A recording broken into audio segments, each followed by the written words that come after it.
नमस्कार। आउटपोस्ट में आपका स्वागत है। आपके साथ मैं हूं आरती गहलोत। आइए नजर डालते हैं दिन भर की प्रमुख खबरों पर। बजट में मातृशक्ति आगे बढ़ने की अमिट छाप है, तो कृषि विकास एवं किसानों की खुशहाली का आधार भी है। इसमें नौजवानों को आगे बढ़ने के लिए खुला आसमान है, तो गरीबों के चेहरे पर लाने वाली मुस्कान भी है। यह बजट आत्मनिर्भर भारत की ऊर्जा से ओतप्रोत और एम्प्लॉयमेंट जनरेशन के प्रति समर्पित बजट है।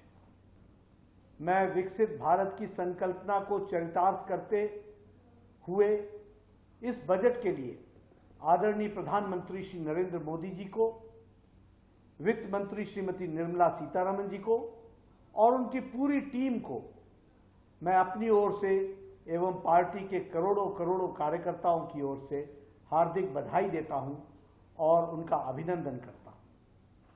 पिछले 10 वर्षों में आदरणीय प्रधानमंत्री श्री नरेंद्र मोदी जी के नेतृत्व में एक ऐसा टेस्टेड सिस्टम बना है जिसमें लाभार्थियों को उनका हक बिना किसी बिचौलियों के और बिना किसी लीकेज के सीधे उनके बैंक अकाउंट में पहुंच रहा है। पिछले 10 वर्षों में लगभग 25 करोड़ लोग गरीबी की रेखा से बाहर आ चुके हैं। वो जिसे हम कहते हैं कि बीपीएल से बाहर आ चुके हैं।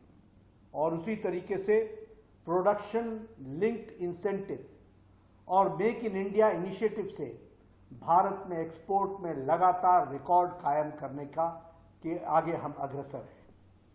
पिछले 10 वर्षों में हमारी इकोनॉमी फॉर्मल इकोनॉमी की ओर अग्रसर हुई है।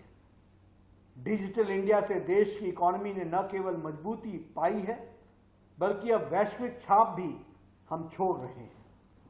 इस बार बजट का लगभग 9 प्रमुख बिंदुओं के साथ यह बजट आया है। पहला, प्रोडक्टिविटी और रेजिलियंस एग्रीकल्चर के क्षेत्र में। दूसरा, एम्प्लॉयमेंट और स्किलिंग।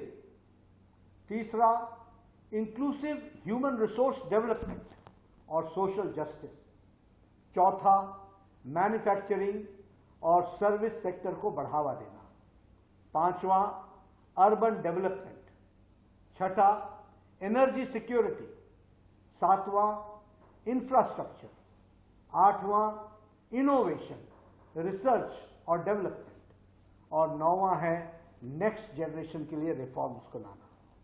बजट इन 9 बिंदुओं पर आधारित है और यह बजट कुछ मुख्य बिंदुओं की तरफ भी ध्यान दिलाता है, जैसे रोजगार और कौशल, नेचुरल फार्मिंग और नेचुरल फार्मिंग के साथ साथ मुख्य धारा में हमारी महिला शक्ति को, बालिकाओं को मुख्य धारा में लाना और उनका सशक्तिकरण करना, किसानों का ध्यान रखना, अन्नदाता का ध्यान रखना, हमारे दलित भाइयों का ध्यान रखना, हमारे आदिवासी भाइयों को मुख्य धारा में शामिल करना, ये सारे बिंदु इस बजट में समावेश किए गए हैं।